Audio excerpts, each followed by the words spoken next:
noite. Tá com bastante carga aí? Boa noite. Hoje o Fraga. Abraço, meu irmão. Ana, Fábio. Boa noite a todos. Vamos hoje aqui conversar com o nosso amigo LGB, Luiz Gustavo Bichara, que já está entrando aqui. Acabou de me falar no telefone. Guardando ele solicitar aqui.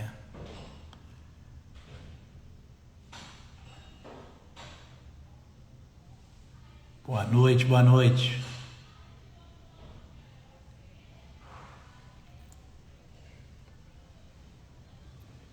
Boa noite, meu amigo.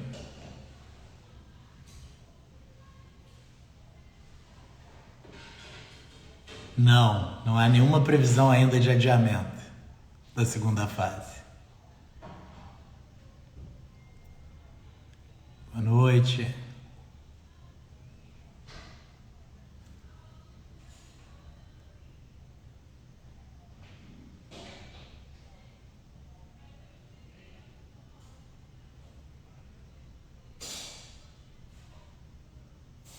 Obrigado, Eliano Enzo, nosso prefeito, nosso presidente de subseção de São Gonçalo, querido amigo.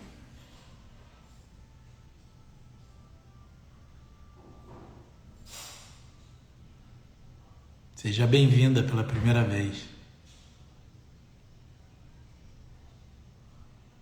Estamos aguardando aqui, acho que ele deve estar me vendo, mas não apareceu ainda a solicitação.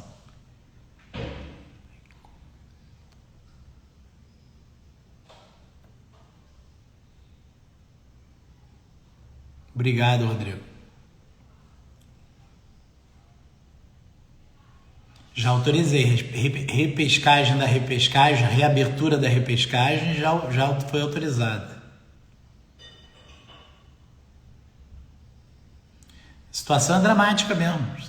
Nós estamos vivendo. Você acha que eu tenho essa felicidade de saber que 50 mil bacharéis estão sem conseguir fazer prova? Agora temos uma situação concreta, objetiva, que demanda responsabilidade e decisões. Vamos ver se a prova se realiza na data que já está anunciada.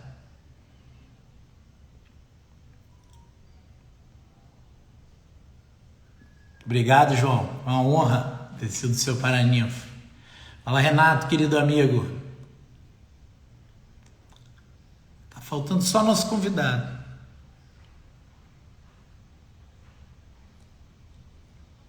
Abraço. LGB, Samson, você tem razão. Nosso LGB não deve ser um AS do Instagram, não tem nem perfil, ele está entrando pelo perfil do escritório.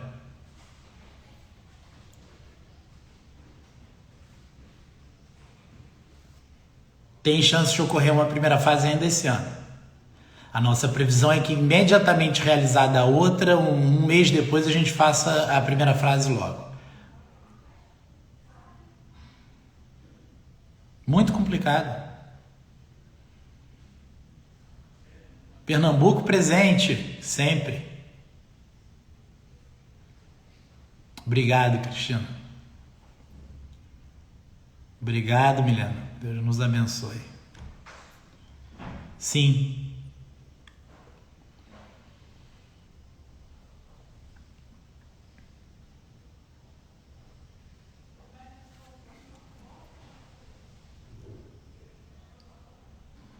Florianópolis, Rio de Janeiro.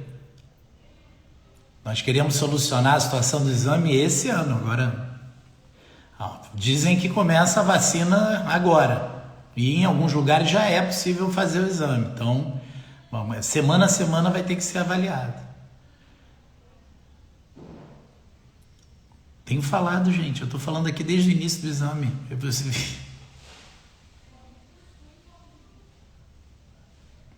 Ok.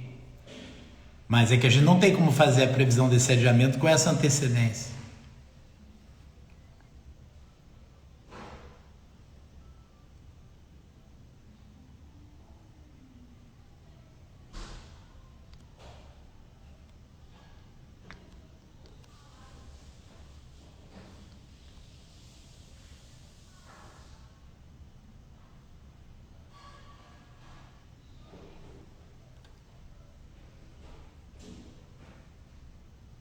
Rio Grande do Norte, nossa querida Mona Lisa, presidente da Caixa dos Advogados do Rio Grande do Norte. Um beijo, querida. Bem-vinda. Faz um trabalho brilhante. Mônica Giglio, que entrou comigo na OAB como conselheira. Nossa Mônica, da Ilha do Governador. Silvana, Ana Paula, Brasília presente. Aqui.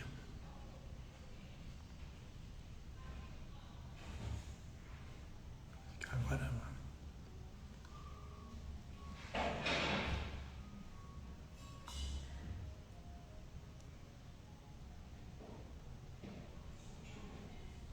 Não sei, Jaque. Eu acredito que não. Eu vou perguntar. Não sei se há essa possibilidade.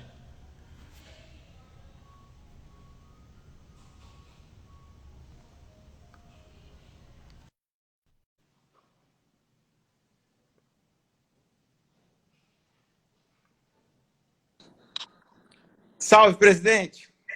LGB! E aí, tudo bem? Tudo bom, irmão? Ó, que alegria estar aqui, pô, uma honra. A honra é toda minha. Você sabe que eu sou o seu fã número 1. Aqui em Ah, casa é uma disputa, porque a Dani também é fã, mas eu Imagina. sou o número 1.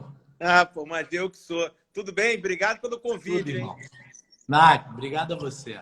Obrigado. Então, para quem não conhece o nosso bichário, que eu acho difícil, Ah. mas por dever de ofício, né? A gente está aqui para ouvi-lo. Bichário é um dos maiores advogados desse país, tem um escritório que é um orgulho para todos nós. Eu sou um pouco mais velho que ele, da nossa geração, pela coragem que ele teve em construir esse escritório. Fora da curva, desde que começou a advogar, assim, imediatamente deu certo. E é daquelas pessoas que a gente fica ouvindo falar até o dia que vira amigo, porque a gente quer ser amigo. Então, eu queria, Bichário, hoje eu adoro quando você fala sobre profissão de advogado mesmo, né? Vamos falar menos de política geral e vamos falar sobre escritório, o que vai ser, o que você acha que o que vai mudar. É difícil, claro, ninguém aqui é evidente, mas, ou seja, o que um jovem precisa para vencer na advocacia. Queria te dizer boa noite, obrigado por agradecer o convite e te passar a palavra. Obrigado, Felipe, meu presidente. Para mim é uma honra muito grande estar aqui com você, participar dessa live. De verdade, um orgulho enorme. Você sabe que desde que a gente se conheceu aí, já se vão mais de 25 anos, eu realmente sou seu fã. Para mim é uma alegria estar aí ao seu lado, estar sob a sua liderança nesse momento tão especial do Brasil e das coisas que eu realmente mais me orgulho na minha vida é de ser conselheiro federal ao seu lado, integrar a bancada do Rio aí com você. Realmente é uma honra muito grande. Então, agradeço. Para mim, impossível exagerar como eu estou feliz, como eu estou honrado de estar aqui com você e dizer a tantos amigos aí que estão nos assistindo que, evidentemente, esses elogios do Felipe devem ser acreditados muito mais à nossa amizade do que aos meus improváveis méritos, né? Mas uma alegria muito grande estar aqui. Eu acho que a gente... o momento que a gente vive, Felipe, é muito, muito propício para a advocacia. E pode parecer estranho, assim, mas eu digo a vocês, eu sou muito otimista. Assim, eu acho que é claro que a gente tem que se reinventar, né?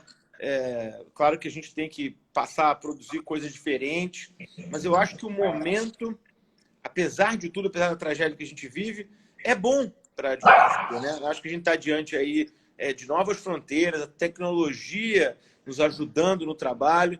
Então, eu acho que vejo sempre tudo isso com muito otimismo, né? A pergunta do jovem que você me faz é uma pergunta difícil, né?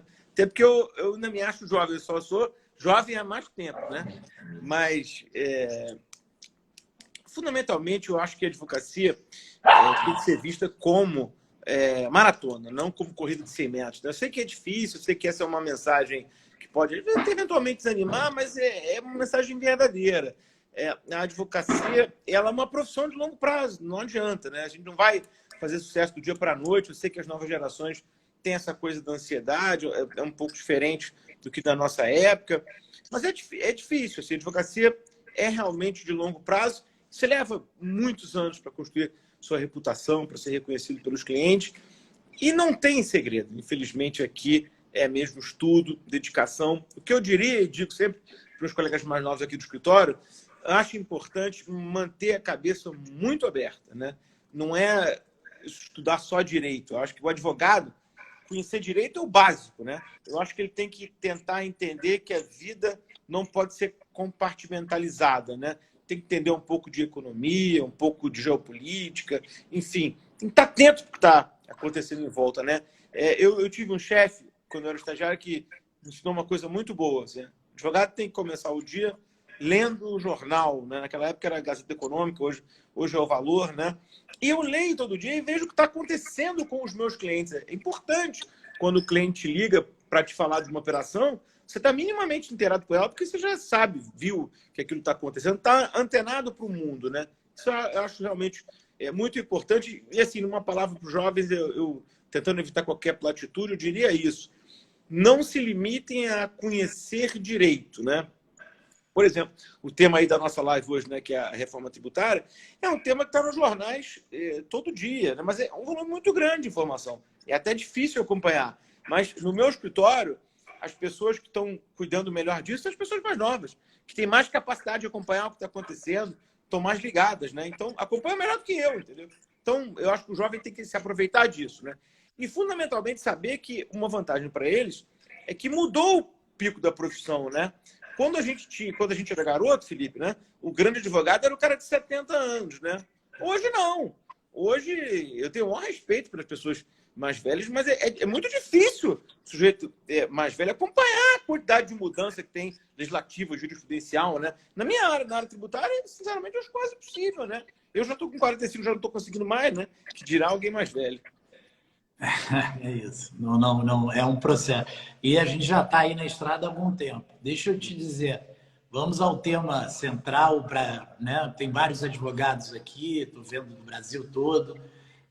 Queria que você falasse um pouco sobre a nossa posição, esclarecesse a posição da Ordem dos Advogados, você que é o Procurador Nacional de Direito Tributário, e a nossa análise em relação à reforma. Então, em reforma tributária, eu acho que é um consenso no Brasil que a gente precisa fazer reforma, mas o consenso termina aí, né?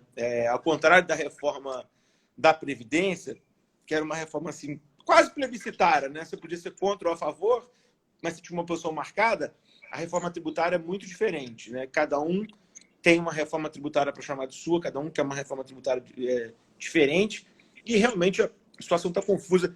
Tenta dar um panorama muito rápido aqui para os colegas. O que a gente tem posto na mesa hoje, desde o início do ano passado? Duas propostas de emenda constitucional, a PEC 45 e a PEC 110, que tratam da reforma tributária. E se vocês me permitem um comentário inicial, mas isso é uma pregação um pouco isolada, mas ainda assim eu quero fazê-la. Eu acho que a gente tinha que primeiro se dedicar à reforma administrativa para depois da reforma tributária. A gente precisava saber quanto custa o Estado brasileiro, quanto a gente precisa arrecadar, para depois pensar em como arrecadar aqueles tributos, né? Infelizmente, a gente está invertendo o que está acontecendo. A gente está discutindo, primeiro, como arrecadar, sem saber quanto a gente precisa, né? Então, eu acho que aí é um pouco uma inversão, mas tudo bem. Se a reforma está na pauta, vamos falar dela, né? Então, como eu dizia a vocês, a gente tem duas PECs, né? A 45 e a 110, que visam reformar a tributação sobre o consumo. Acho até que a expressão reforma tributária é imprópria, né? Isso é uma reforma de tributação sobre o consumo. Então, o que tem na mesa é uma alteração dos tributos incidentes sobre o consumo, PIS, COFINS, Imposto de Renda, ISS e ICMS, pelo IBS, o chamado Imposto sobre Bens e Serviços, né? E na OPEX 110 endereça a extinção de até outros tributos, como IOF, salário de educação, etc. Mas então a gente tem essas duas PECs que tratam basicamente da extinção desses tributos, e já vou adentrando logo no que interessa a advocacia, com um aumento de carga para alguma coisa entre 25% e 30%. Por aí, os colegas já podem entender que a reforma vai significar, inequívoco, aumento de carga tributária. A PEC 45, ela tem como espinha dorsal esse IBS de alíquota única, né? Então, por exemplo, dentro do Rio de Janeiro, serviço jurídico, hospitalar, mesa, cadeira, computador, tudo vai ter a mesma alíquota, né? E aí a gente pode ter uma discussão se isso é razoável ou não. Se é razoável que caviar custa a mesma coisa que médico, que arroz e feijão, mas essa é uma outra discussão. Já na PEC 110, a gente tem uma alíquota única horizontal.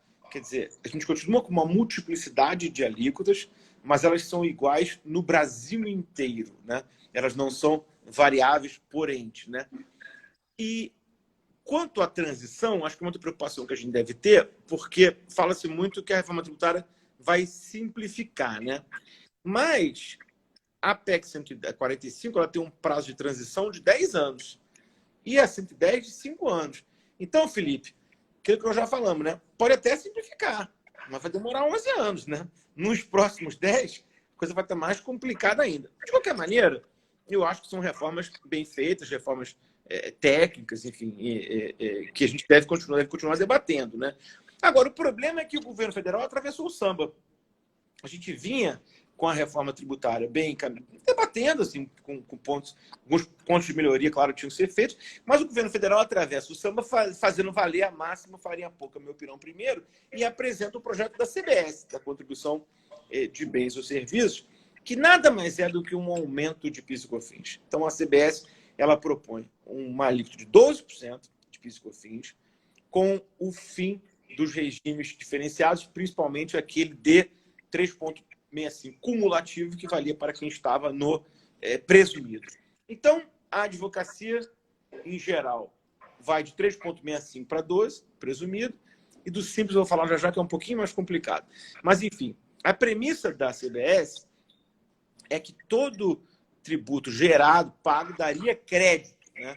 Então, isso seria neutro para nós, porque nós sempre empurraríamos aquele crédito para os nossos clientes, né? Aí, uma observação importante com relação ao Simples. O Simples fica fora do chamado ciclo da CBS. No entanto, ele também não vai gerar crédito. Então, se o contribuinte que está no Simples prestar serviço para um cliente, para qualquer empresa que vai estar no ciclo da CBS, não vai gerar crédito. Isso é um ponto muito importante. Para não dizer que não vai gerar na subalíquota da CBS, dentro do PIS e COFINS, deve ser alguma coisa nominal em torno de 2%. Então, aí talvez a gente já tenha um problema, porque, hipoteticamente, pode ser mais barato para uma empresa contratar alguém que está no IBS, no presumido, do que alguém que está no Simples. Mas isso a gente precisa ver, porque a legislação ainda não foi produzida, né? Então, isso é só uma especulação com relação ao Simples. Mas, no concreto que a gente tem na mesa, a CBS parece ser uma ideia muito ruim, porque, como eu dizia há pouco, ela é um mero aumento de tributos, né? E aí, por orientação do Felipe, a gente estudou esse assunto, preparou um documento e tivemos, eu, Felipe e o nosso amigo Eduardo Maneiro, na semana passada, pessoalmente com o deputado Rodrigo Maia e com a doutora Vanessa Canado, que é assessora especial do ministro Paulo Guedes em matéria de reforma tributária, integramos para um documento, né, que hoje é público, com algumas sugestões de alteração na CBS. Eu não vou cansá-los com todas elas, mas algumas eu acho que é importante a gente destacar, né, Felipe? Por exemplo, a gente propõe um escalonamento da CBS para os profissionais liberais. Então, a gente propõe que não haja um aumento de 3,65 para 12 do dia para a noite. A gente propõe que esse aumento venha sendo paulatino, né? Por exemplo, a cada 2 anos, uma coisa relevante. Uma outra solicitação muito importante que eu acho que nós fizemos foi a questão da exclusão da inadimplência. Então, hoje, por exemplo, a gente presta o serviço, o cliente não nos paga, mas vou ter que pagar o tributo, né? Então, isso não é razoável com a tributação de 12%, né? Então, a ideia é que a gente possa excluir, né, essa inadimplência da base da CBS, recuperando. E um outro, só para terminar esse ponto, um outro aspecto muito importante é que a gente postulou, né, mandou uma emenda sugerindo isso, o que o repasse da CBS seja obrigatório, né? Porque, vejam os colegas, nos contratos em andamento, é bastante possível que algum cliente queira nos dizer, olha, você não pode me repassar esse honorário na medida que o contrato prevê que o tributo corre por conta do prestador, né? Esse é um ponto gravíssimo, acho, no raciocínio da equipe econômica, né? Essa previsão de que o tributo será automaticamente repassado para o consumidor final, para o contratante. Essa é uma premissa errada, como a gente colocou, Felipe, né, recentemente no artigo, de uma ingenuidade comovente. porque não é possível que alguém imagine que nos anos de crise econômica, depressão quase, economia devastada, não é possível que alguém imagine que vai ser simples aumentar de 3,65% para 12% do preço do serviço e o cliente não vai falar nada, ninguém vai reclamar. Há outros pontos ainda que a gente endereçou aqui, mas eu também não quero cansar demais aí os colegas com essa explicação técnica, né, Felipe? Mas é importante o que você disse, que até para que fique muito clara a nossa posição. Nós somos contra o aumento da carga tributária, estamos respondendo pessoalmente, eu e você, a todos os artigos que tratam a advocacia como privilegiada, porque são injustos. Compara aquele que paga no lucro presumido imposto, dizendo que é injusto porque quem está na CLT paga 27,5%. Só que quem está na CLT tem aviso prévio, 13º, horas extraordinárias, tem todos os FGTS, todos os benefícios da contratação, do contrato de trabalho. A maior parte da advocacia está no simples. A maior parte da advocacia, o escritório médio, e nós temos 100 mil sociedades no Brasil, a inclusão da advocacia no simples, não é, Bichara? Gerou uma oficialização dos escritórios, né? Uma regularização dos escritórios. Foi um indutor, como dizia na época que seria o Guilherme Afif, que era o secretário que tratava disso. Então, assim, fala um pouco isso, privilégio versus... Isso é um ponto muito importante, né, Felipe? 80% dos escritórios do Brasil estão no simples, né? E o que sobra basicamente é presumido, né? E isso é um quadro da divisão dos contribuintes no Brasil. Você tem 80% de contribuintes no presumido, 19% 80% no simples, 17% no presumido e o resto real.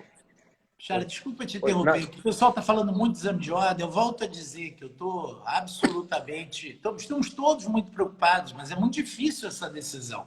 Ou seja, você realizar a prova em 165 cidades, ainda não temos a tecnologia por um custo acessível dela ser online. Então, eu vou pedir para vocês que, primeiro, o momento é muito difícil, mas eu vou fazer uma live, vou convidar o nosso coordenador do exame de ordem, que é o secretário-geral Beto Simonetti, para que a gente possa responder todas essas perguntas. Saibam que nós estamos sinceramente preocupados com a situação dos bacharéis, que, claro, estão num momento de impasse na sua carreira, e isso é muito sério. Bichara, desculpa. Volta. Não, nada, eu não estou acostumado a fazer live pelo Instagram, também estou impressionado aqui e compadecido com os colegas que estão perguntando sobre isso, mas eu entendo perfeito, deve ser realmente uma agonia, isso é um problema sério aí da pandemia. Eu queria aproveitar para me solidarizar. Não, eu não falei que seria, por exemplo, eu disse da situação da pandemia, eu falei de vacina, já tem alguém fazendo uma ilação que eu disse que só vai ter exame depois da vacina. Não, nós estamos trabalhando para manter a data anunciada. De jeito nenhum, não falei isso, está fora de contexto.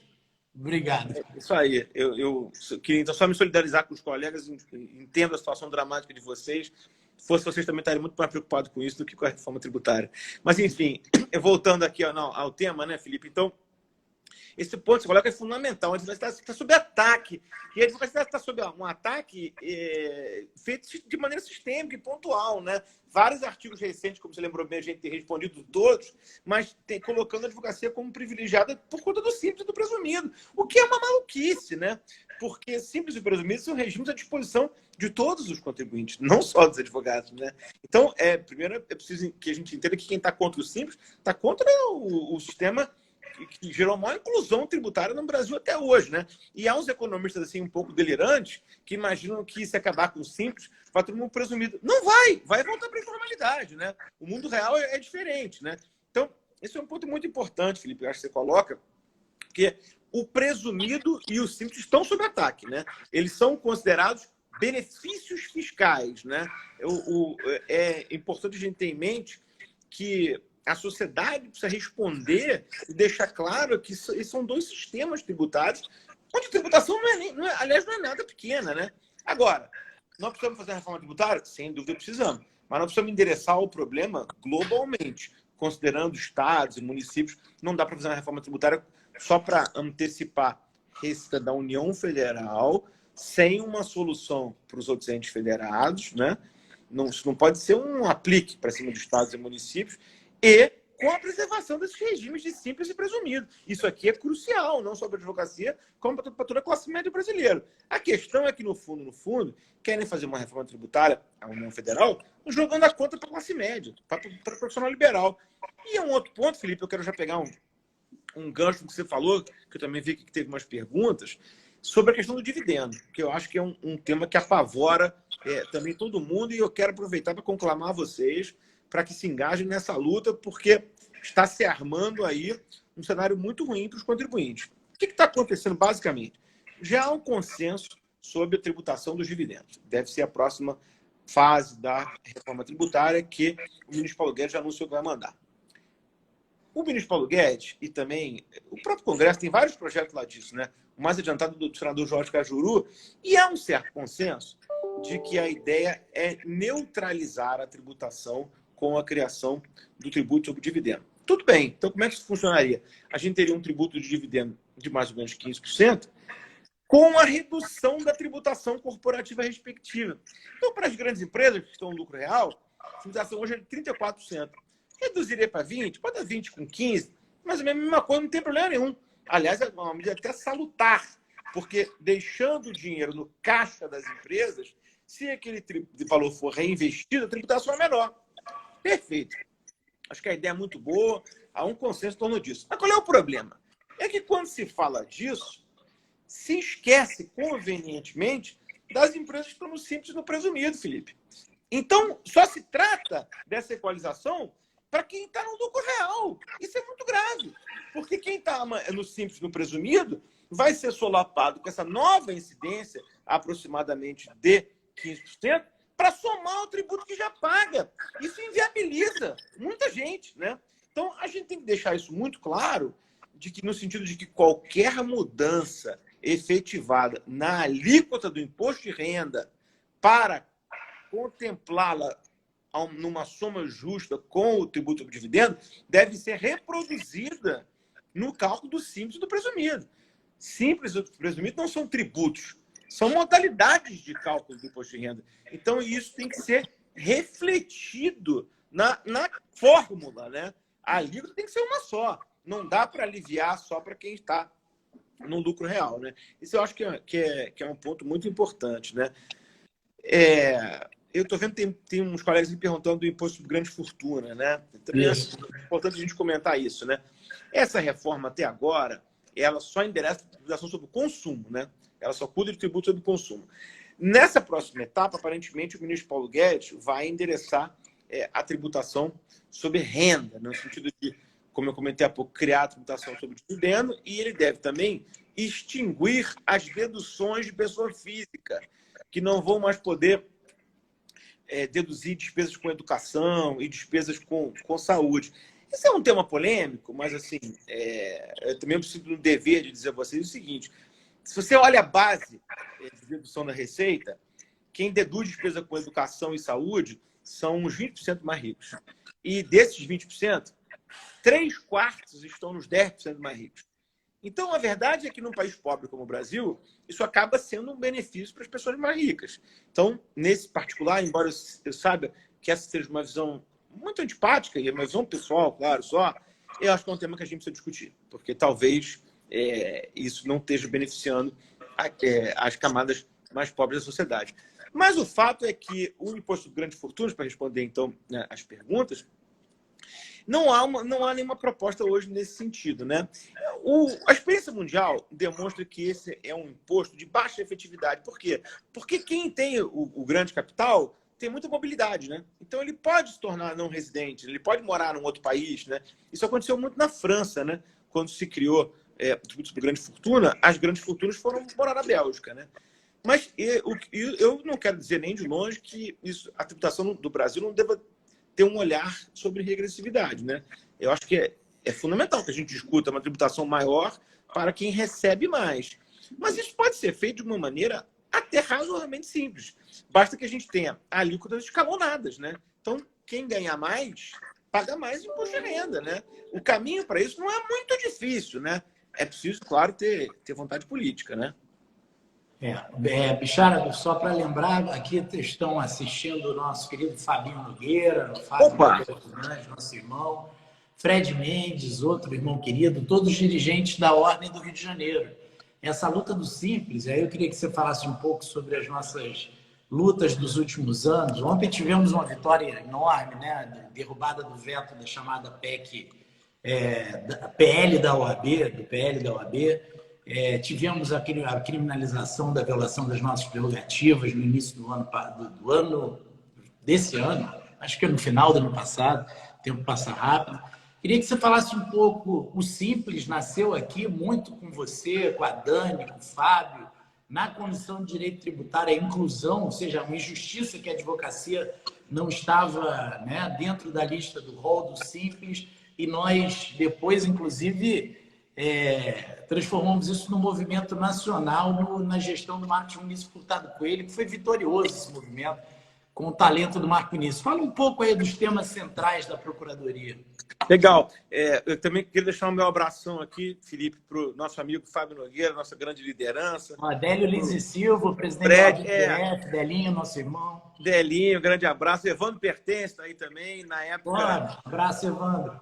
Quando o Felipe, antes dele ficar irritantemente magro do jeito que ele está, a gente ia lá beber na casa do Evandro. Era muito agradável, tenho muita saudade daquela época, quando você integrava o nosso time, mas tudo bem, né?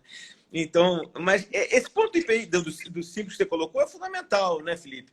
Isso foi uma luta, você lembra bem, Dani, Fábio, todo mundo, a gente participou muito disso, e foi uma luta para incluir a advocacia no Simples no momento onde a gente tinha uma posição muito contrária, né, do Ministério da Economia, no Ministério da Fazenda na época. E foi uma luta interessante e hoje se provou acertadíssima, porque a gente tem mais de 100 mil sociedades no Simples, né? E aí, de novo, os burocratas acham que se você acabar o Simples, essas sociedades vão para o lucro presumido, mas não vão. A chance de voltar para informalidade é muito grande, né? Então, acho que essa deve ser uma bandeira que a gente deve continuar lutando, como outras, né, Felipe, que a gente trava com muito orgulho lá no Conselho Federal, como, por exemplo, a questão sobretudo da correção da tabela do imposto de renda, né? Hoje, acho que isso é uma coisa ridícula, quer dizer, um sujeito que ganha poucos salários mínimos já se submete a um imposto de renda. Tem Felipe repaginado está ótimo. Eu até perdi aqui agora com essa da Mônica Gil. Não fala isso não, que ele fica irritado, ele se irrita. Eu fico com inveja, né? Mas, então, o que eu ia dizer é o seguinte, então a gente tem essa luta pela correção da tabela do imposto de renda, né? Que é uma luta fundamental. Não é possível que quem ganhe 3, 4 salários se submeta a pagamento de imposto de renda, porque isso viola a questão do mínimo existencial, né? Não é possível que a tributação do imposto de renda continue sendo feita sem uma correção da tabela, né? A gente sabe que a defasagem da tabela hoje ultrapassa 300%, quer dizer, é um dado muito grave, né? Estou falando disso porque os colegas sabem que na OAB a gente patrocina uma ação direta de constitucionalidade que tem por finalidade exatamente discutir esse ponto. A correção da tabela, como muitas outras, né? Estou vendo aqui também muitos colegas perguntando sobre CPMF, né? E sobre IPI do consumo, né? IPI do consumo, que eu acho que infelizmente, o que se endereça aí é um caminho oposto, né? Acho que a gente vai trocar o IPI, se as reformas andarem, por o IBS, que, como eu comentei, vai beirar os 30%, né? Então, infelizmente, embora a reforma possa promover um grande arranjo no Pacto Federativo, a gente tem que ter em mente que ela vai acabar, infelizmente, produzindo aumento de carga, né? Então, eu concordo aí com o colega que disse que a gente deveria reduzir o IPI, sobretudo no meio dessa pandemia, mas, infelizmente, o que se interessa é o contrário, né? E também a gente tem o polêmico tema da CPMF, né, Felipe? A CPMF é um tributo horroroso, né? Ninguém tem dúvida disso, né? O Colbert, que foi o ministro da Fazenda dos 14, dizia que tributar é a arte de retirar o máximo de penas do ganso, produzindo o mínimo de gritos. É isso, né? Quer dizer, a CPMF ela tem esse dom. Ela tira, né, a pena do ganso sem ele gritar muito, porque ele não está vendo que está sendo depenado, né? Isso é importante. Agora, acho que é um imposto horroroso, né? É um imposto regressivo, que vem escondido. Horroroso. Só que é o seguinte, eu acho que a gente precisa vencer o estigma e, pelo menos, debater isso. Não dá para interditar o debate da CPMF, mas eu quero só explicar o meu raciocínio, para vocês não acharem que eu estou enlouquecido defendendo a CPMF. Não é isso. O meu ponto é o seguinte: mais de 53% dos brasileiros adultos estão desempregados hoje, né? A gente vive um problema, uma debacle econômica, talvez nunca antes vista na história recente do Brasil. A gente não tem muita perspectiva de melhoria disso. O que a gente precisa fazer para gerar emprego? Diminuir o custo de emprego no Brasil. É muito caro contratar empregado no Brasil. Por quê? Porque a gente tem contribuição previdenciária, que é altíssima, né? Então, o ministro Paulo Guedes tem uma obsessão com redução de contribuição de folha. Eu acho que ele está correto nessa obsessão. Eu acho que a gente precisa reduzir a contribuição de folha, tentar gerar um mínimo de empregabilidade, né? Então, esse tributo, hoje, ele é o mais perverso que eu vejo. A contribuição de folha. Agora, CPMF é a solução? Não. CPMF é um tributo muito ruim. Só que é o seguinte, o paciente está na UTI e a gente está preocupado em cortar a unha dele, né? Não dá, a gente tem que pensar na prioridade. Com o paciente na UTI, eu desoneraria agora, até onde for possível, a folha de salário, nem que isso custasse uma CPMF. É uma opinião super polêmica, a maioria dos tributaristas não concordam com isso, mas eu quero trazer ela para debate aqui com vocês, né? O Ben Bernanke, ex-presidente do Fed, né, dizia que não existe ateu em trincheira, nem ideólogo em crise econômica. Então, o manual tributário diz que a CPMF é um tributo horroroso. Eu não tenho nenhuma dúvida, eu quero estressar isso.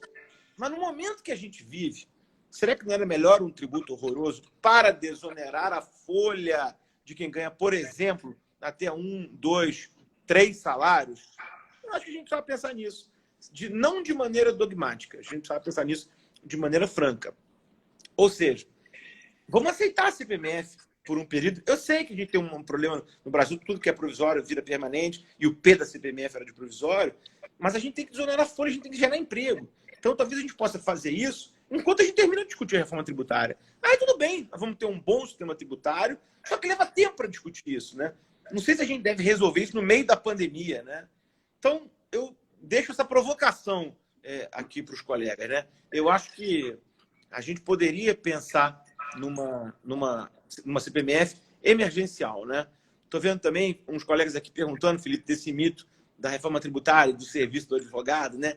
Isso eu acho uma bobagem. Eu acho que as pessoas que argumentam isso estão assustadas com a assombração errada, né? Eu acho que se tiver reforma, para nós vai ser ótimo. Nós vamos ter muito mais trabalho, né? Eu acho que vai ser excelente se tiver reforma. Então, para o tributarista é bom que venha a reforma, né? Estou vendo também aqui um colega comentar que desoneração de folha não gera emprego. Isso foi comprovado no governo Dilma, e o governo Temer acho que tocou num ponto muito importante, né? Eu não tenho ojeriza a benefício fiscal, eu tenho ojeriza a benefício fiscal não controlado. Então, eu concordo com o colega quando ele pondera que no governo Temer e no governo Dilma houve desoneração e não houve geração de emprego. Tem razão, é verdade. O que eu acho só que a gente tem que criar mecanismos de controle, né? Por exemplo, então agora, nós vamos desonerar a folha, mas a gente tinha que criar critérios objetivos. Por exemplo, proibir demissão ou condicionar aquela desoneração à contratação de novos empregados, né? Acho que a gente tem que criar um mecanismo de controle para saber se no final de algum tempo funcionou o benefício. Estou inteiramente de acordo. Não dá para fazer viabilizando que o empresário pegue aquele dinheiro e coloque no bolso. Não dá. Tem que ter um mecanismo de controle para que a gente tenha certeza da efetividade daquela política pública. Agora, Bechara, você já tocou nisso. O problema tem aí também, digamos, um problema de processo, de procedimento. Poxa, qual é a nossa... A gente tem tido um diálogo muito profícuo com o Ministério da Economia. O ministro Paulo Guedes é uma pessoa muito gentil com a Ordem dos Advogados. Já compareceu pessoalmente na Ordem dos Advogados, um gesto muito, muito bonito, muito interessante. Agora, nós somos contra, né, Bechara? Queria que você falasse um pouco disso, desse fatiamento, exatamente porque ele mata a visão sistêmica. Perfeito, Felipe. Eu acho que esse é um ponto muito importante. Estou aqui preocupado em não falar demais, esqueci disso, mas você lembrou muito bem.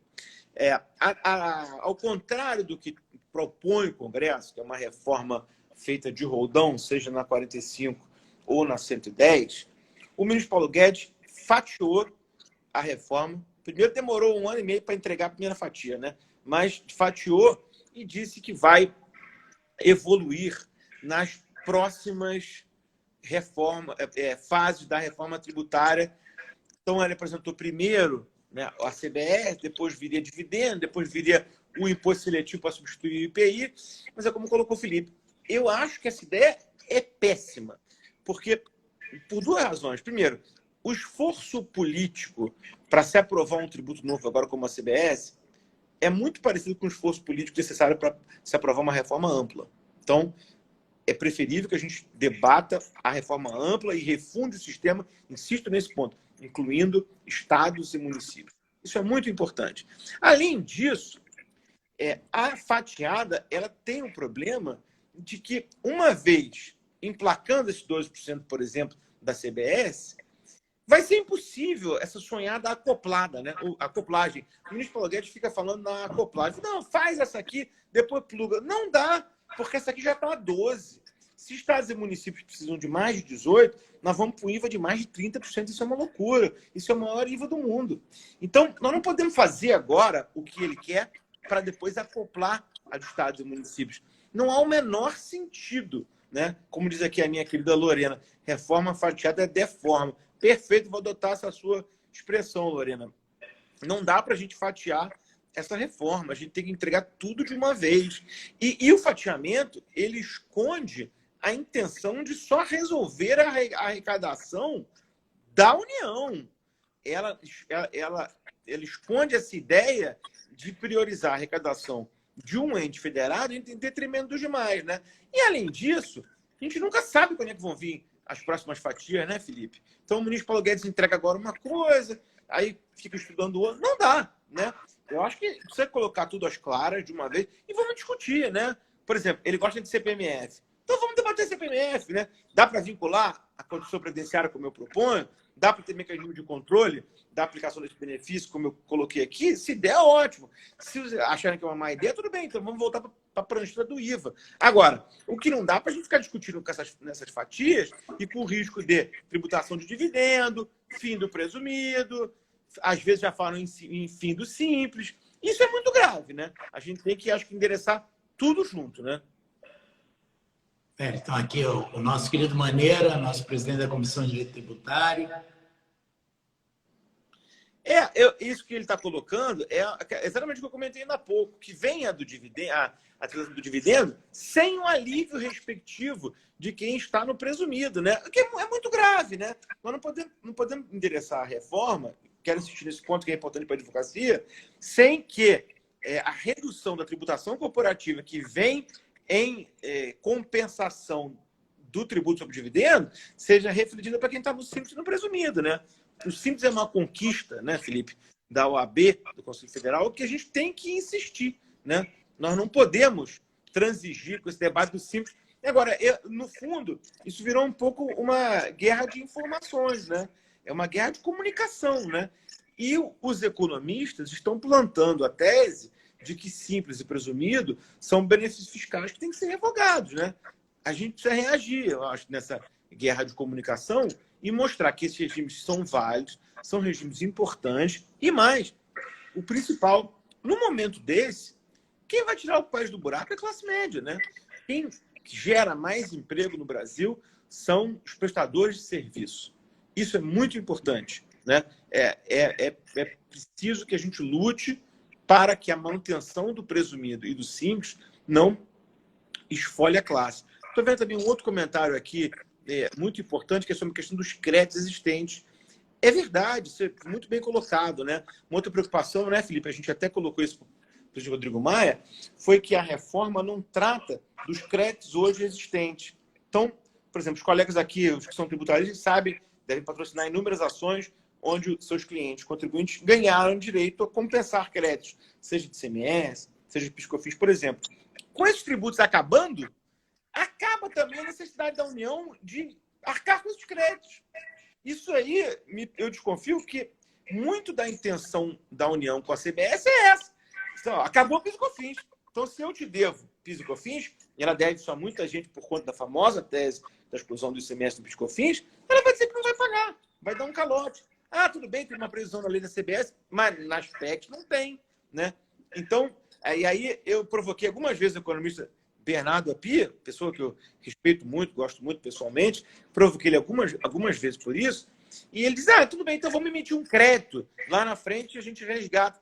Isso é igual um precatório, né? Quer dizer, com o histórico que o Brasil tem de pagamento de crédito, né, e de calote, como é que nós podemos acreditar numa coisa dessa? Não dá. Quer dizer, a gente não pode fazer a reforma tributária varrendo para debaixo do tapete, né, o problema dos créditos existentes, né? Bichara, a gente tá aqui, o Instagram nos dá 1 hora como limite máximo, ele derruba, então a gente já está entrando aí nos minutos finais. Eu vou voltar ao tema do início, porque eu estou vendo muito jovem, estou vendo, e eu queria que você falasse, você que comanda um escritório brilhantemente, enorme escritório que você construiu junto com seus sócios, que você fizesse uma previsão de mercado, falasse um pouco aquela frase que eu gosto sobre o que é trabalhar, o prazer de trabalhar. Para quem não conhece, nosso LGB é um frasista de mão cheia e é sempre um prazer conversar com ele, tomar um whisky com ele, porque as frases ficam na cabeça. Queria que você fosse por esse caminho um pouco, falando para os nossos futuros colegas também que estão aqui acompanhando. Legal. Eu acho o seguinte, Felipe, tem uma frase chinesa que eu gosto muito, que é quando você ama o que você faz, você para de trabalhar, né? Eu tenho a dádiva, Deus me deu essa dádiva, eu amo o que eu faço. Então, sinceramente, para mim, não há muita distinção entre o trabalho e o prazer. Tudo é a vida, né? Outro dia alguém me perguntou assim, qual é o seu celular pessoal? Eu respondi dizendo, eu não tenho vida pessoal, só tenho um celular, né? Então, assim, para mim, a vida é uma só, né? E eu acho que o advogado deve partir desse pressuposto, né? A nossa vida é uma só, né? Assim, alguns dos nossos clientes derivam de relações sociais que a gente tem, né? De uma conversa, enfim, eventualmente despretensiosa até. Mas eu acho que a primeira coisa eu acho que para um advogado ser bem-sucedido, eu não estou dizendo que eu me acho bem-sucedido, mas os advogados bem-sucedidos que eu conheço não fazem essa segregação. A vida é uma só, né? A vida profissional e a pessoal, elas se misturam, né? Então, afastem esse dogma, né? De que, isso aqui é minha vida pessoal, eu não vou levar trabalho para casa. O trabalho está sempre na cabeça, o trabalho é a nossa vida, né? Eu sempre pensei nisso e acho que aquela velha história do Einstein, né? O segredo do sucesso é 90% transpiração, né? E 10% inspiração. Eu, pessoalmente, não acredito em genialidade, né? Lá no escritório, nós somos cento e muitos advogados, 160, 170, e eu não gosto do cara que se acha genial, né? Eu aprendi na vida que aquela história, às vezes o cara é meio maluco, alguém fala assim, fulano é louco, mas é um gênio, né?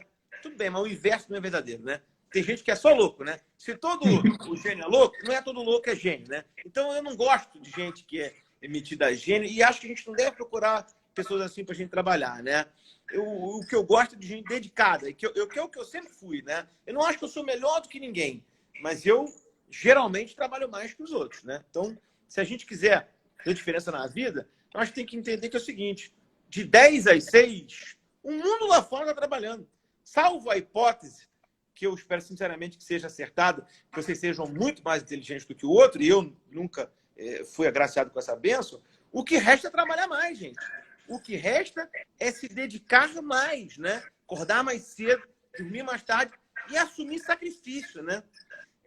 A gente tem que entender, e isso como dizem os americanos, easy to said than done, né?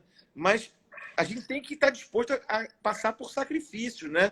Quer dizer, o Felipe se sacrifica ainda mais do que eu, nesse honroso caso de presidente do Conselho Federal, mas eu, por exemplo, dizia, outro dia minha mulher aqui em casa, da minha alegria de poder ficar em casa, né? Eu, há 15 anos, pego um avião semanalmente para São Paulo e umas 2 vezes por mês para Brasília, né? E a custo pessoal, né? Você deixa de fazer exercício, carrega mochila pesada, dorme tarde, come mal, mas essa é a vida. E eu tô, desde que começou a pandemia, em casa, o Felipe também, né? Não, o Felipe não está indo para Brasília. É uma maravilha, assim. Então, hoje o maior luxo da minha vida é poder ficar em casa, né? O tempo rende, pode fazer um exercício, janta com a sua mulher, com o seu marido, uma coisa maravilhosa, que eu não sabia há muito tempo que era. E eu, sinceramente, acho que essa conta do sacrifício tem que ser sempre levada em consideração, porque ele é fundamental. Outra coisa também que eu acho importante é o seguinte, um conselho aí meio, talvez de autoajuda, mas se você me permite, eu acho que é muito importante. Não se levem a sério demais, né? A pior coisa que tem é advogado que leva a sério demais. Às vezes alguém me liga e fala assim, colega, né? Alô, aqui é o doutor fulano. E eu respondo, bom dia, fulano. Não foi batizado como doutor, né? Não foi batizado. Claro que eu chamo os mais velhos de senhor, mas é importante a gente não se levar a sério, né? Não se ache um doutor, não se ache uma pessoa muito importante. Isso é muito ruim, né? E às vezes eu acho que quando a gente é jovem, a gente acaba se achando um pouco importante, né, para a advocacia, mas não caia nessa cilada, não. Isso eu acho que é errado. E estudem sempre, né? Eu acho que pode parecer um conselho óbvio, mas é muito importante. Hoje em dia, o Google emburrece um pouco a todos nós, né? Estou falando de mim, principalmente, né? Emburrece muito. Mas acho que é muito importante a gente não perder a capacidade de estudar, ver coisas diferentes, né? Assim, acho que há outras profissões que são mais desafiadoras que o nosso, no sentido de pressupor um conhecimento que não necessariamente será aplicado a alguma coisa concreta, né? O nosso não, o nosso geralmente é um conhecimento para ser aplicado no caso. Mas é importante que a gente tenha uma bagagem, um cabedal de conhecimento, não para aplicar amanhã, no caso que vai chegar, né? Mas para ficar com uma reserva disso. Eu acho que é muito importante, né? A gente ter cultura humanística, conhecer história, geopolítica, economia, sabe, ser curioso, né? Eu sempre li tudo, eu li até bula de remédio. Eu acho que a gente, mas isso é porque eu sou hipocondríaco, né? Acho que a gente tem que ler tudo. Acho que a gente tem que ser muito curioso, enfim. E trabalhar, gente. O mercado está aí, é muito difícil. Eu sou mais de 1 milhão de advogados, mais advogado no Brasil que nos Estados Unidos, sendo que as economias são incomparáveis. Assim, se eu tivesse aos 20 anos, eu acho que seria muito mais difícil do que como foi na minha época. Mas a gente tem que acreditar e tem que saber que dá para fazer diferença. Fundamentalmente, se matando de trabalhar. Desculpem a franqueza, né? Mas o mercado é muito competitivo, o mercado é muito diferente do que era no passado. Se você saber direito hoje, para mim, é só estar alinhado no grid. Não quer dizer que você vai chegar na frente de ninguém, né?